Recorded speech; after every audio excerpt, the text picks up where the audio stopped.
Isn't it beautiful to be able to sing with your brothers and sisters to God?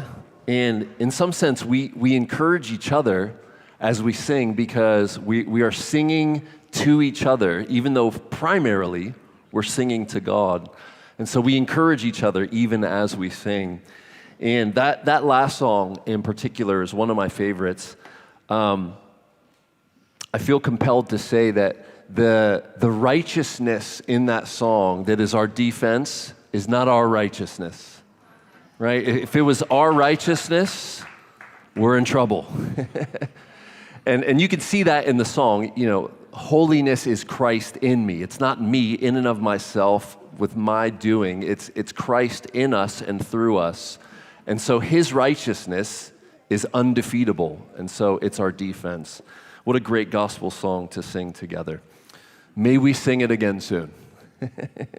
All right, so kids, today is Family Sunday. It's always the last Sunday of the month, and so that means there are coloring sheets in the back, right? There are packs of crayons. There are clipboards. Feel free to get up and grab some. And, if your parents let you, go for refills if you'd like. The nursery is open but not staffed. The nursery is down the hall, up the stairs, and to the right. And then there's also a cry room that could be for really kids of any age who need their parents with them. And so if you go down the hall, it's the last room on the left. That room is also stocked with coloring pages and crayons and other utensils. There's a nice rug on the floor for kids to crawl around, and there's chairs as well. So again, those are available for you. Otherwise, we're sticking around in the room tonight. And tonight we are continuing in our sermon series called Compelling Questions. I see some new friends here tonight. Welcome. There will be a gift bag coming around for you. For those who haven't been here before, or you haven't been here for a while, in the latter months of 2024, we took questions from all of you, and you gave us tons and tons of great questions, enough that we could cover sometimes 3 and 4 questions in one sermon. And we're going to run this series all the way up until Resurrection Sunday. And really, the question pool is still open. So if you have more questions that you would like to ask, you could just email the church, info@eternalcity.org. Get your questions in there, and we will try to answer them, or we will add them to a question that is already related. Well, today, the question I get to cover is on the Sabbath. On the Sabbath. And whoever wrote this question was very sneaky, because though they asked one question, they asked 6 questions in the one question. So you're brilliant, whoever you are. I'm going to read it. What is the Sabbath? Number 1. What is its purpose? Number 2. How is it relevant for Christians today? Number 3. Is it for rest, worship, or both? And then 5. Is it for physical rest or just worship? Okay, great questions. Questions, plural, in the form of one question. So we could cover all these in one sermon. And maybe I'll share this story. Those of you who are really, really excited about the Sabbath, I don't know if that's any of you in here, but I once had a friend who was so excited about the Sabbath. And I was with him every Sunday, which he thought was the Christian Sabbath, and everything I chose to do was a problem. You watch football, violation, right? You cook pancakes, violation, right? You listen to Led Zeppelin, which you shouldn't do that, but if you did on a Sabbath, just don't listen to Black Sabbath on the Sabbath, all right? So we would debate every Sunday. And so I have been wrestling with the Sabbath for many decades, and that's not an exaggeration. Okay, and so this is not an unfamiliar topic to me, and so I'm glad to preach on it, and I have my convictions thoroughly worked out. And so while you can disagree with me, that's fine. You're not going to change my mind about the Sabbath, all right? I've had too many debates, and I've clarified my thinking. And it would take Jesus and the Holy Spirit and the Father to change my mind. And if he wants to do that, let's go. I'm ready. All right, so again, what is the Sabbath? What's its purpose? How is it relevant for Christians today? Is it for rest, worship, both? Is it for physical rest or just worship? Well, the Lexham Bible Dictionary has a wonderful definition of the Sabbath: a day of complete rest from secular work, following 6 days of labor. Established and modeled by God, that would be in Genesis 2, which we'll see in a moment. The word Sabbath in Hebrew is Shabbath, which means cease, rest, complete rest, or desist. And so that's what the Sabbath is. Where does it come from? Well, it starts appearing in the first book of the Bible. Genesis 2, 1-3. Thus the heavens and the earth were finished, and all the host of them. And on the seventh day, God finished his work that he had done. And he rested on the seventh day from all his work that he had done. So God blessed the seventh day and made it holy, because on it God rested from all his work that he had done in creation. Willem van Gemeren is an Old Testament scholar. He says this about this passage. I think this is helpful. It is remarkable that the word holy is attributed to the Sabbath. It occurs only here in Genesis. Okay, this word, holy, only occurs in this passage in all of Genesis. That's kind of remarkable. It is to designate the rest. Wait, I skipped a line. It's only here in Genesis, though it is a key word in the Pentateuch, which means the first 5 books of the Bible. By using the word holy to designate the rest that God provides, we are helped to understand that the sanctity of the Sabbath is intended to be a gracious expression of God's concern for his people, rather than a legalistic burden to be carried out by human effort. And I'm already tipping my hat how I view the Sabbath. So God commands the children of Israel to Sabbath in the Exodus. So after they come out of the Exodus from Egypt, he begins to actually command them. This is not optional, that you must Sabbath. Okay? And so there's a passage where manna falls from heaven. You remember they don't have food. Have you brought us into this wilderness to kill us? And so God provides manna for them, and then he clues on the Sabbath in this passage here. On the 6th day, they gathered twice as much bread. God said, on the 6th day, I want you to gather twice as much in Omer, and then I don't want you going out on the 7th day, which is Saturday, by the way, and I don't want you doing any work. And so here it is. On the 6th day, they gathered twice as much bread, 2 omers each. And when all the leaders of the congregation came and told Moses, he said to them, this is what the Lord has commanded. Tomorrow is a day of solemn rest, a holy Sabbath to the Lord. Bake what you will bake and boil what you will boil. And all that is left over, lay aside to be kept till the morning. So they laid it aside till the morning, as Moses commanded them, and it did not stink, and there were no worms in it. Now this is, if you read earlier in 16, some tried to keep the manna overnight when God said don't, and it bred worms and it stank the next day. Okay, and so that's the reference there. Maggots and rotting manna, gross, right? Moses said, eat it today, for today is a Sabbath to the Lord. Today you will not find it in the field. 6 days you shall gather it, but on the 7th day, which is a Sabbath, there will be none. Now, I want you to see that this is actually a gift from God to the people of Israel. If you can imagine being in slavery for 400 years and you were just worked and worked and worked, God says, listen, I'm going to give you 1 day a week that you don't have to do any work. What a gift. You don't even have to gather food. It will be gathered the day before, and then on this day of rest, you won't have to do anything. It's a day off, a day for you to not work.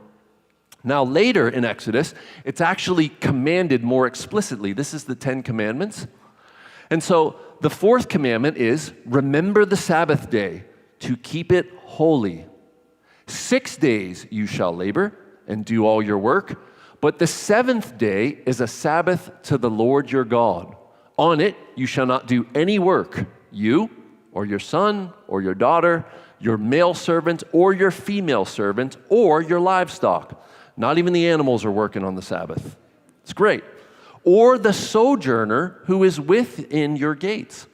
For in 6 days the Lord made heaven and earth, the sea, and all that is in them, and rested on the seventh day. Therefore the Lord blessed the Sabbath day and made it holy.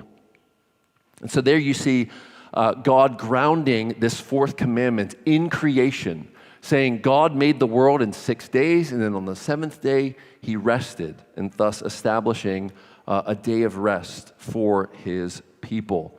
Now, God was quite serious about the Sabbath. There are many passages we could point to illustrate this, but did you know that violating the Sabbath was a capital offense?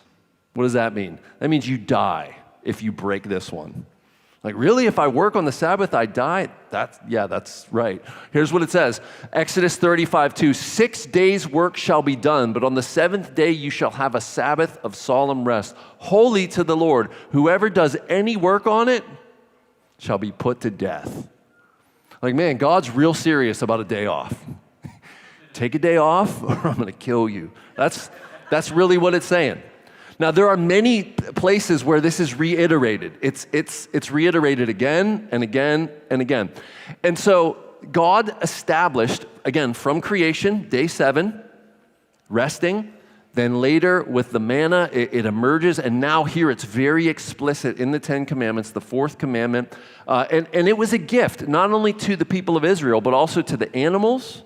And it was also a gift to the sojourner, meaning those who came alongside into the camp of Israel, but weren't necessarily from Abraham, Isaac, and Jacob. They folded into the people of God. They were not to be worked either on the Sabbath.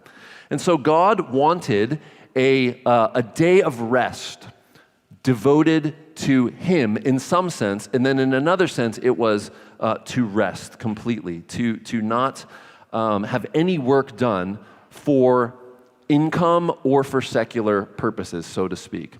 Now, there are other Sabbaths. There's a Sabbath for the land that was every 7 years, and then there was Sabbath times where there were special feasts that you weren't supposed to work, and then so there was all kind of Sabbaths, but we're just focusing in this message on the seventh day, again, which is Saturday. And as we'll see later, it wasn't actually just Saturday, it was Friday night into Saturday night. That will be important later. Now, between the New and Old Testament is a time called the intertestamental period. It means between the two testaments. And it got a little weird, the Sabbath and its laws and how the Sabbath was handled in that time. And we have some documentation of what it was like if you were around at that time and you were Jewish and you were commanded not to do these things on the Sabbath. And so if you will, think of it like this. God puts a fence around the Sabbath. And then the Bible scholars, those teachers of the law, scribes and scholars, they put fences around the fence. That's what they started doing. They started erecting more and more fences so you couldn't even get to the main fence. Well, because if you jump over it, you die, right? So you're like, okay, I get it, why you would want to protect the fence. So let me read this little note from the Lexham Bible Dictionary. Intertestamental writings detailed Sabbath restrictions and recorded military losses resulting from Sabbath observance. So because they wouldn't fight on the Sabbath, they would get crushed. That's pretty sad, but it's true. They kept the Sabbath even in military conquest. The Damascus document, dating to the 1st century BC, so before Christ, outlines several limits to activity on the Sabbath, including not walking farther than 1,000 cubits. Did you walk 1,000 cubits today? What's a cubit, right? So a cubit is from the tip of your middle finger to your elbow. And we could say it's roughly 17 to 21 inches, depending on how long your cubit is, right? Because my cubit's a little longer than the average person's cubit. It's pretty long, right? I haven't measured it, but... So I did the math, all right? If you take 21 inches by 1,000 cubits and then you divide it by feet, that's 1,750 feet on the Sabbath. And you're like, well, what does that equal? Well, a mile is 5,280 feet. So you're allowed to walk 1/3 of a mile on the Sabbath. That's not very far. Like, I probably walk a mile back and forth to the coffee pot on the Sabbath. He's like, I'm in trouble. So this is how strict it was. You had to regulate your steps so that you didn't violate the Sabbath. Well, here's some other ones. You weren't allowed to drink outside the camp. You weren't allowed to draw water into any vessel. You weren't allowed to wear perfume. You weren't allowed to open a sealed vessel, so like no spaghetti jars. Nope, sorry, not on the Sabbath. Assisting an animal to give birth or helping an animal out of a pit was also forbidden. No sexual relations on the Sabbath. And then the book of Jubilees from 2nd century BC, before Christ, intertestamental period, adds further prohibitions. No plowing a field, no starting a fire, no riding an animal, no riding in a boat, no killing anything. That big spider that was crawling across the floor. And no making war. No fighting on the Sabbath either. So you can see there was a lot going on. And by this time that Jesus comes into human history, the Sabbath is way out of control, if you will, in my view. It's way out of control. And so I just want to show you one encounter. Jesus had many, many encounters in the gospel concerning the Sabbath. It's amazing. If you read the gospel accounts and just look for his violations of the Sabbath and how upset they get about his dealing with the Sabbath, it's remarkable. But here's one that I find interesting. At that time, Jesus went through the grain fields on the Sabbath. His disciples were hungry. They began to pluck heads of grain to eat. But the Pharisees saw it, and they said to him, "Look, your disciples are doing what is not lawful to do on the Sabbath." He said to them, "Have you not read what David did when he was hungry, and those who were with him? How he entered the house of God and ate the bread of the presence, which is not lawful for him to eat, nor for those who were with him, but only for the priests? Or have you not read in the law how on the Sabbath the priests in the temple profane the Sabbath and are guiltless? I tell you, something greater than the temple is here. And if you had known what this means, I desire mercy and not sacrifice, you would not have condemned the guiltless. For the Son of Man is Lord of the Sabbath." Okay, those are fighting words in verse 8 right there. And you'll see that in the next little section here. But what I want to point out is what's going on is they're walking through the grain fields. That was common in this agriculture culture. There was paths through the fields, and you were allowed to just pull a little bit off. And so what they would do is they would pull that little caterpillar part off of the top of the grain stalk, and you pull it off and you rub it in your hands, and the little kernels fall out like popcorn. And then you can eat them and you chew on them. That's what's going on. So the work that they're doing is they're pulling the grain heads off and they're rubbing it and getting the little kernels out. That's violating the Sabbath. Okay? Now, is that violating the Sabbath is a question that we should ask. And I would say no. They weren't doing that, but they were violating the laws put around the Sabbath by the religious leaders of the day. Okay, and so they were violating the laws, but not God's law per se. Okay, that's important to keep in mind. Now, here is Bible scholar Craig L. Bloomberg, and he's helpful because he unpacks what's going on with the David illustration, and then further, what's going on with the priests in the temple. Okay, so let me read this real quick. Jesus is the greater son of David, David's descendant. He justifies his disciples' law-breaking behavior by appealing to the Old Testament example of David eating the sacred bread of the presence when his men were hungry and there was nothing else available. For a second Old Testament example, justifiable law-breaking, and one that even involved the Sabbath, Jesus reminds his critics that the priests who administered the sacrificial rites on the temple on the Sabbath, this is commanded in Numbers 28, 9-10, they were supposed to do certain sacrifices on the Sabbath, were at work but were not considered to be sinning. Now something greater than the temple is here.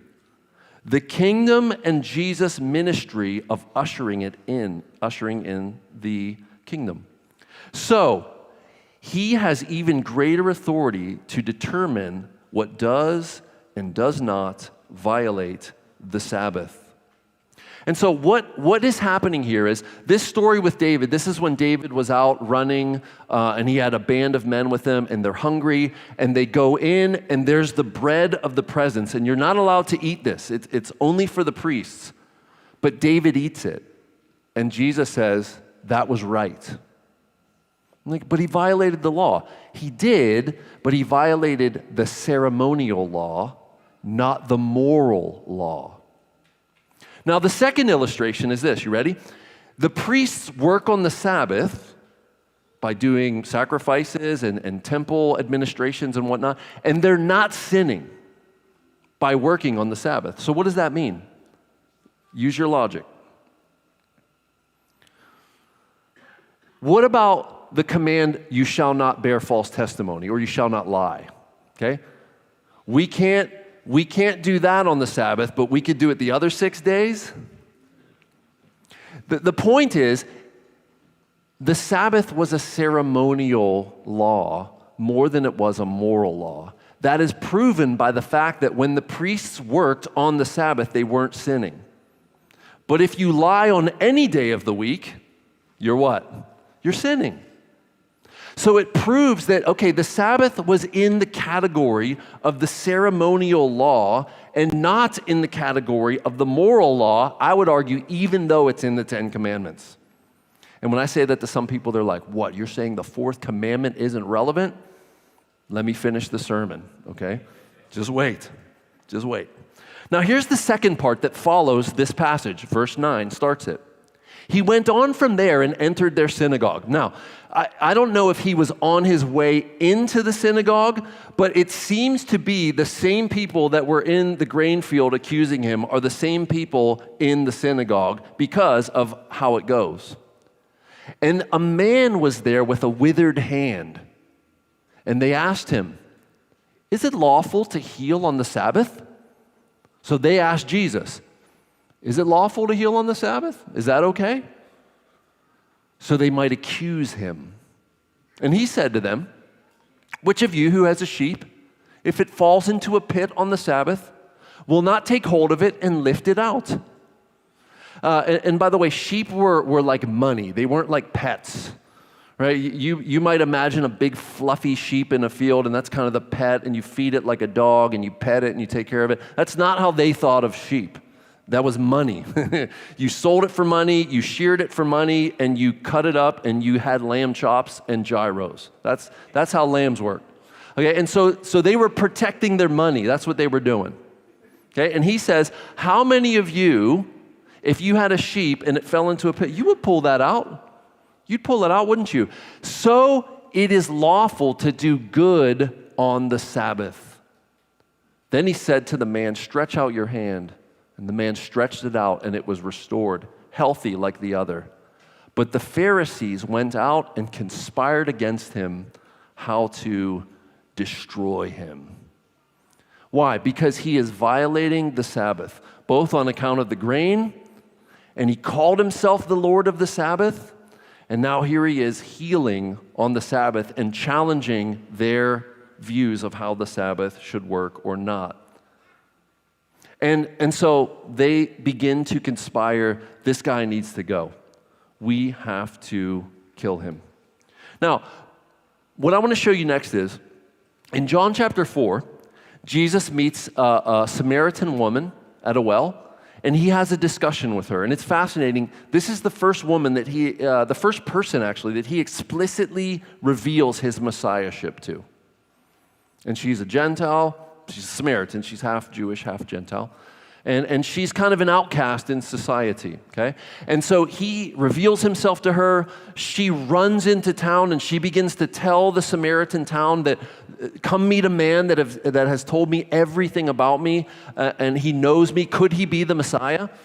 And then the disciples who were sent away to get food in the town come back with the food, and they are urging Jesus to eat. At the same time, the woman's witness has drawn a crowd, and now a crowd is coming out to meet Jesus at the well. That's the scene. Okay? Now watch how this goes.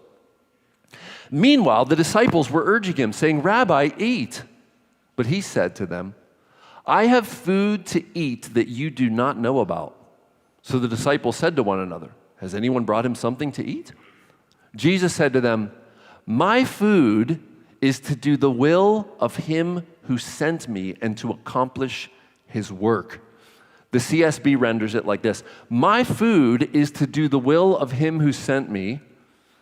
And accomplish his work in the ESV, finish his work in the CSB. Now, what was Jesus' work? Well, he was, big picture, accomplishing redemption for his people. That was the big thing. That was prophesied to Mary and Joseph before he was even born. "You will call his name Jesus," Matthew 1:21, "for he will save his people from their sins." And so his whole life, yes, he went around doing good, healing people, casting out demons, feeding people, caring for people, teaching, but his ultimate work, what he was sent to do, was to pay for the sins of all those who would ever trust in him, to accomplish redemption. That was the work that he is referring to here. My food is to finish the work that I was sent to do. Okay? And he's doing it as the scene is playing out, because tons of Samaritans are now coming to hear him. And then there's that famous passage of, "Look at the fields, they are white for harvest." And then he has that famous line where he says, the reaper, you will reap what you have not sown. And it's time for both the reaper to catch up with the sower. It's this metaphor of there's going to be a great influx of people, a great harvest. And so Jesus, he was sent to accomplish redemption, which means salvation. And he would do that by living perfectly according to God's standard. Then he would go to the cross and pay the penalty for all those who would ever trust in him. Then he would be buried, he would rise from the dead, and then he would ascend into heaven. Now, what's interesting is, when Jesus went to the cross, what day was it? Think Easter time, it's coming. It's in mid-April. What day? That's right, it was Friday. What do we call it? Good Friday. Now, in this culture, Friday in the evening at 6 p.m. started the Sabbath. Do you remember that? Because they had to get his body off the cross before what? Before the Sabbath. Why? Because they weren't allowed to work on the Sabbath. And so he was already dead on Friday by the time the Sabbath hit. Not only was he dead, he was off the cross, he was wrapped in spices, and he was already laid in the grave. Okay, so let's look at that. John 19, 31-34, then we'll jump to 38, then 42. Since it was the day of preparation, preparing for the Sabbath, that's what that means. You had to get all the food ready, just like in the Old Testament, in the Exodus, you'd gather twice as much manna. Since it was the day of preparation, and so that the bodies would not remain on the cross on the Sabbath, for the Sabbath was a high day, the Jews asked Pilate that their legs might be broken and that they might be taken away. So the soldiers came and broke the legs of the first and of the other who had been crucified with him. But they came to Jesus and saw that he was already dead, and they did not break his legs. But one of the soldiers pierced his side with a spear, and at once there came out blood and water. Verse 38. After these things, Joseph of Arimathea, who was a disciple of Jesus, but secretly for fear of the Jews, asked Pilate that he might take away the body of Jesus. And Pilate gave him permission. So he came and took away his body. Verse 42. Because of the Jewish day of preparation, since the tomb was close at hand, they laid Jesus there. Now here's what you need. This is why this is relevant to our Sabbath discussion. Jesus went into the grave on what day? Good Friday, just before the Sabbath. On the Sabbath, what was he doing? resting from his work. Right? I've come to do my Father's work and fulfill it. And he literally Sabbathed after he was done with his work, just like the Father rested on the seventh day of creation. We're not reading that into the text, are we? That really happened. Now, here's the question. What does that mean for me and you? Hey, it happened, but what does that mean for us? Okay, here's the argument now. What it means for you and I is that Jesus rested on the Sabbath in our place, and now we find our rest in him. He is the fulfillment of the Sabbath, and now he is where we find our ultimate rest. Now, the New Testament is not shy about this. It's actually very explicit. Okay, so let's look at a few passages. Colossians 2, remember, before we read that, remember how this worked, okay? The Gospel's primarily Jewish, right? They're about Jesus in Palestine, Judea, and up into the north, Samaria, Galilee, Nazareth. But then what happens is, Acts, the Holy Spirit comes, and they begin to go out. Jerusalem, Judea, Samaria, ends of the earth. And the ends of the earth at that time was the Mediterranean rim, right? North Africa, and then you have Europe up here going up into then Russia, and on the east you have Ephesus, which is now modern-day Turkey, and then if you go further east, it's Asia, India, and China. So to the ends of the earth looks like just expanding out from the Mediterranean. Gentile churches, non-Jewish, that really didn't have any practices having to do with Jewish ceremonial laws, including the Sabbath. And so a lot of tension happened between the Gentile churches and the Jewish churches over various Jewish laws. Dietary laws, right? Some eat only vegetables, and some eat meat, and some eat unclean meat, as Eddie's sermon unpacked a little bit last week. Some were arguing over days. We need to celebrate the Feast of Booths and the Feast of Passover and the Sabbath. And there was all this argument over what is required for the Gentiles concerning the dietary laws, the calendar laws, and the ceremonial laws that are in the Old Testament. Okay? And so here, Paul is speaking to that, to the Colossians, and he says this to them, a Gentile church: let no one pass judgment on you in questions of food and drink, or with regard to a festival, or a new moon, or a Sabbath. Like the Sabbath.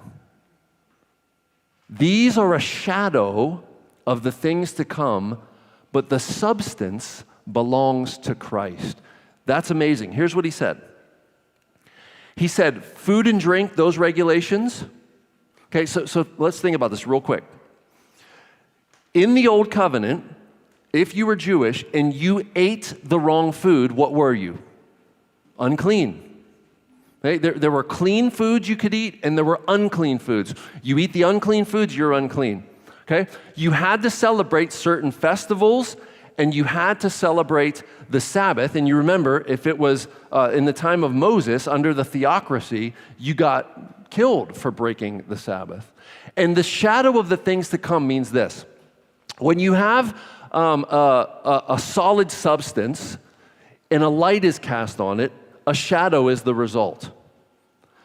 The argument here is Jesus is the solid substance, and the shadow that is cast from Jesus is the food and drink, the festivals, the new moon, and the Sabbath. Jesus is the substance of the Sabbath. And what that means is we no longer need to, in a sense, rest because it's a commandment. Rather, we rest in God. We rest in Christ because he is the fulfillment of the Sabbath. That's what it says. He's the substance. The shadow cast from the substance is the Sabbath. And Paul says, don't let anyone judge you in regard to these Old Testament regulations. Calendar laws, food laws, dietary laws, even the Sabbath. Now, he could have left the Sabbath out. Right? I mean, that's the fourth commandment. But he didn't. He put that in there as well. How about Romans 14, another great one? This is about unity in the church and fighting over disputable matters. One person esteems one day as better than another, like the Sabbath. Or in our context, Halloween. Right? That's a big one for Christians. How dare you? Okay? Let's just pretend it's the Sabbath and he's not talking about Halloween. All right. One person esteems one day as better than another, while another esteems all days alike. They're all the same.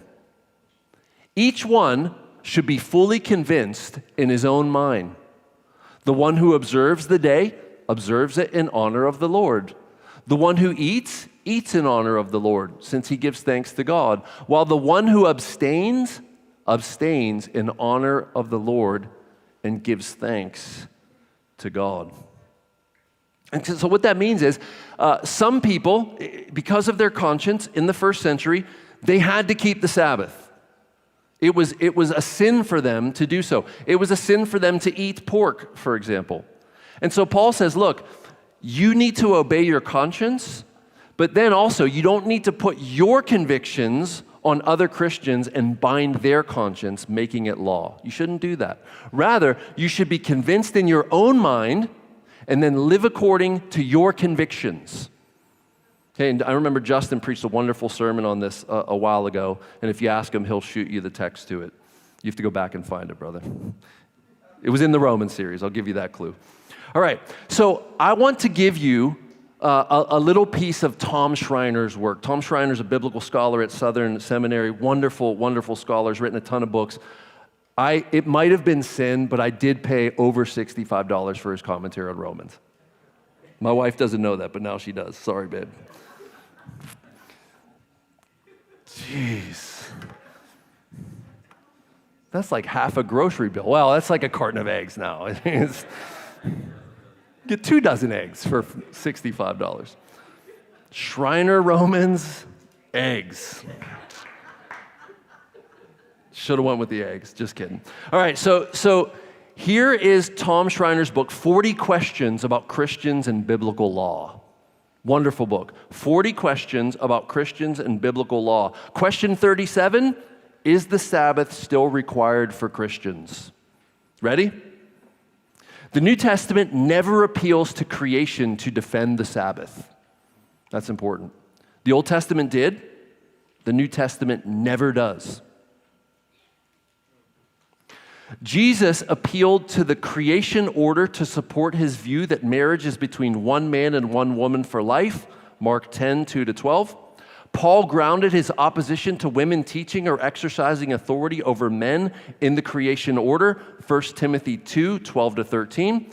And homosexuality is prohibited because it is contrary to nature in Romans 1, 26 and 27.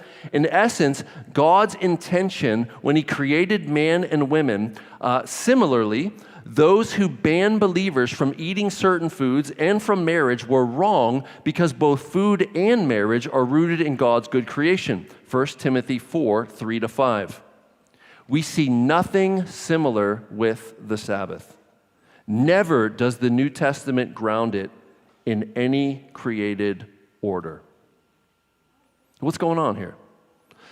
All right, what has happened with the Sabbath is it was for a specific purpose, for a specific time, and now that it is fulfilled in Christ, it is no longer binding on Christians. Okay? And so, what does that mean? That means Sunday is not the Sabbath. That's what it means. Now, amazingly, in the first century, when they gathered for worship, what day of the week was it? Sunday, the first day of the week, which was for the first century Jews a work day. Did you know that? They would gather early in the morning before work on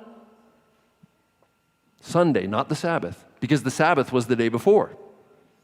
And so they would cease from working on the Sabbath, Friday night into Saturday night, but then they would gather early on Sunday morning for worship, which was not the Sabbath.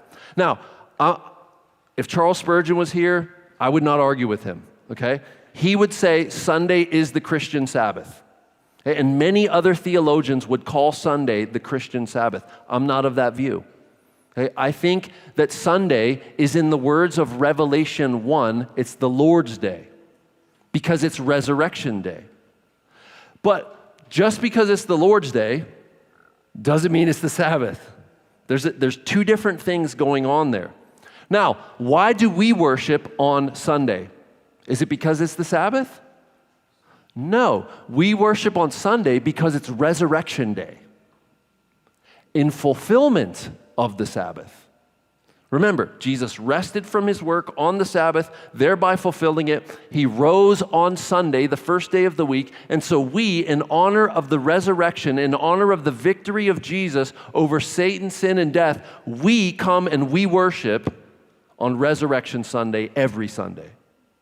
That's why we worship on Sunday, not because it's the Sabbath. Okay, now, what about, let's unpack some of these questions. I got 6 minutes to do it and we're done. So here were the questions once again. What is the Sabbath?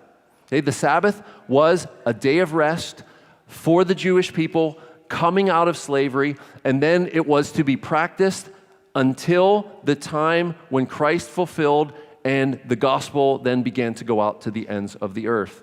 And immediately the church began worshiping on Sunday and not on the Sabbath. So certainly synagogue was a Sabbath reality. In fact, Jews today still worship at synagogues on the Sabbath, Saturday. Okay? And so to them, Saturday is like our Sunday. But again, there's no theological justification for saying, well, Sunday's now the Christian Sabbath. The correlation would be, yes, we worship on Sunday, but it's not because it's the Sabbath. Why is it again? Because it's Resurrection Sunday. Jesus rose from the dead, and so we worship on Resurrection Sunday. What is its purpose? It was to provide a day of rest for the people of God. Now, in principle, here's my argument, the principle of a Sabbath still applies. But it's a principle, not a law. So here's what that means. We were not made to work 7 days a week. We were made to have a day off. Now, if that day off can also be the day that you come and worship, wonderful. Great. But we are not required to make Sunday the Sabbath or your day of rest. Okay, and so Sunday for me is my longest work day. It's like morning until night, like dark to dark, all day. And you know what? I don't sin on Sunday by working on the Sabbath. Right? Because it's not the Sabbath. But I need to then take another day to rest, which yesterday I was doing church stuff and my daughter's like, it's Saturday. What are you doing? Don't you know that if you violate the Sabbath, it's... She's very theologically inclined at 13. And then I had to do the biblical theology thing I just did with you and explain. I'm just kidding. She did condemn me for working on my day off, but she didn't bring up the Sabbath. I extrapolated a little bit. So there are days where I do work on my day off, unfortunately. And so am I violating the Sabbath? No, because it's fulfilled in Christ. Okay? Now, I don't think that you should work 7 days a week because time and a half, baby. That's not, you're not a machine. You're a human being. And so while it's not a law that you have to take a day off, friends, it's a gift. You get to take a day off. And if you're worried about the money, then what you're saying to God is, God, I'm going to live out the principle of the Sabbath, and I believe that you will supply all of my needs in Christ Jesus. You will supply my needs. I don't have to feverishly, anxiously toil. And for most of us, we have more than we need anyway. Right? And so the toiling for time and a half is not probably for survival, it's for Hawaii. And then I know what you say. You're like, hey, 2 weeks in Hawaii, that's a lot of Sabbath days that I'm... All right, we could talk about that. If you want to save your Sabbath days for 2 weeks in a row, maybe God will be okay with that. All right, and lastly, I do believe that it's right that we worship on the first day of the week because there's biblical precedence. Theologically, yes, it's Resurrection Day. But biblically, we can see it happening in a few texts. And so the one I mentioned was Revelation 1:10. John, the apostle, says, I was in the Spirit on the Lord's day, and I heard a loud voice behind me like a trumpet. And then he gets his vision. Acts 20:7-8, Paul is preaching, and it says, on the first day of the week, be Sunday, when we were gathered together to break bread, Paul talked with them, intending to depart the next day. He prolonged his speech until midnight. There were many lamps in the upper room where they were gathered. And that's the story about Eutychus falling out the window and then him going down and praying over him, and he raises from the dead. They get him situated back in the room. They're like, you stay away from the window. And then Paul picks back up his notes, and he's like, as I was saying. And he spoke till morning. Talk about a long sermon. I don't ever want to hear it from any of you ever again. A guy dies in the middle of the sermon, he's resurrected, and then we're not like, this is crazy. Paul's like, sit down, I'm not finished. All right, so again, they were meeting on the first day of the week. 1 Corinthians 1:2. Now concerning the collection for the saints, he's talking about the saints in Jerusalem. Paul was going to be coming to collect that offering that they were collecting for the famine and for the Jerusalem church. As I directed the churches of Galatia, so you also are to do. Listen to verse 2. On the first day of the week, each of you is to put something aside and store it up as he may prosper, so that there will be no collecting when I come. What does that imply? On the first day of the week, every first day, you take an offering and you collect that up, and when I come, I will then take that collection and I will take it to the church in Jerusalem. Okay? He's like, when you meet on Sundays every week, implying what? The first century church, even in the time of the apostles, began meeting on Sundays. And they took offerings as well. Like, why don't we take an offering? Because we love you. All right, so here's the last part of the question, okay? The last part of the question was this. How is the Sabbath relevant for Christians today? I would say in principle, the Sabbath is relative for you because you were not made to work 7 days a week. You need to purposefully take a day off. My friend Dave Pinkney, who's a pastor up in New Hampshire, he's like, I don't even pray for my people on my day off. I don't take calls and I don't pray for anyone, right? And he feels like he's literally separating himself from his work. Is Dave a sinning in that? Maybe, I don't know. But it's a little weird for pastors, right? Because what if you text me on my day off? Is it work if I text you back or not? You got to ask Justin and Pete. I don't know the answer to that. All right, so is it for rest or worship or both, right? Is the Sabbath for rest or worship or both? Well, the Lord's Day, Sunday, is for worship. And it's not optional, by the way. Like, you should prioritize worship with your church on the Lord's Day, Sunday, Resurrection Sunday. Does that mean if you miss a day of worship, you're sinning? Well, it depends. Did you go to the Steeler game and skip church? I'm kidding. I don't think it's a sin to miss worship gatherings, okay? But if you are prioritizing other things continuously that are less important, or if you're like, time and a half, right? It shows your priorities. Worship God or make money. You cannot serve God and money, right? So you gotta work these things out and prioritize what God prioritizes. Do you think that it's right to spend a few hours a Sunday with your church worshiping? Is that right? It is right. Okay? Now, do we do that because it's a Sabbath rule? No. We do that because God tells us in multiple places, Hebrews 13 being one of them, that this is what God is due of us. Romans 12, 1 and 2. It's our reasonable worship that we would gather together with his people, not neglecting the meeting together as is the habit of some. Okay, and so if it's Sunday, if your day off is Sunday, then yes, it's for both rest and for worship. But maybe your day of rest is Monday. And so it's for rest, but listen, as you rest unto the Lord. Right? You're conscious about your recreating. Did you know that recreation means recreation? Recreation, it's supposed to fill you back up, recharge you, and replenish you. That's what recreation means, recreation, right? Okay, and so do things on your day off that fill you up, that aren't sin. But seriously, so I have this weird app that tracks all my miles, and it's for tax purposes. And even when I go out to ride my mountain bike in the woods, I'm sweating like crazy and my legs hurt, and it's anything but restful. But you know how I categorize that in my mile tracker? Rest. Because it's a way for me to rest my soul. And when I'm ripping down the woods and I'm dodging trees and roots and rocks, I'm not thinking about anything else. I'm thinking about not dying.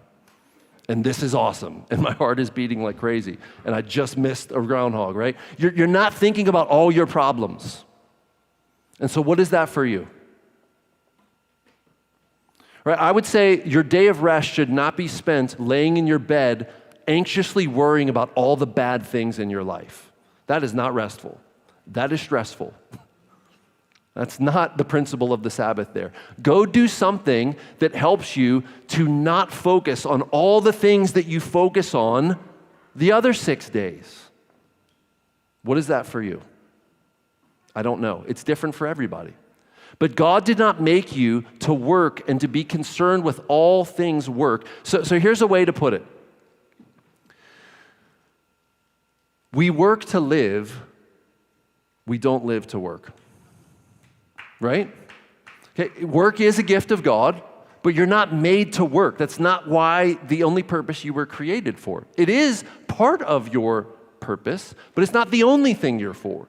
And so again, the Sabbath reminds us that we are creatures, that we need rest, that God is the only one that doesn't need rest, but even in his pattern, he takes a day off as a pattern for us, not for him.